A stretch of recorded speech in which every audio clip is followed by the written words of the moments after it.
Hi everyone! In this video, I'll be teaching you how to see Google search history. Okay, first things first, open a web browser and visit myactivity.google.com and sign in to your Google account if prompted.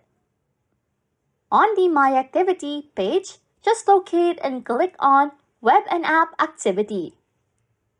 Under the Activity Controls, select See and Delete Activity. Choose then the Google icon or Manage all web and app activity to view your search history.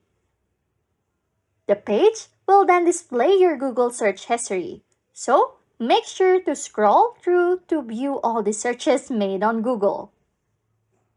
For you to delete an individual searches, just click the X next to each search entry.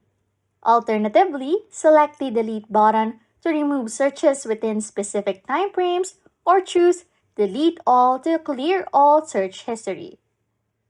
Lastly, just confirm your actions to delete search history if required.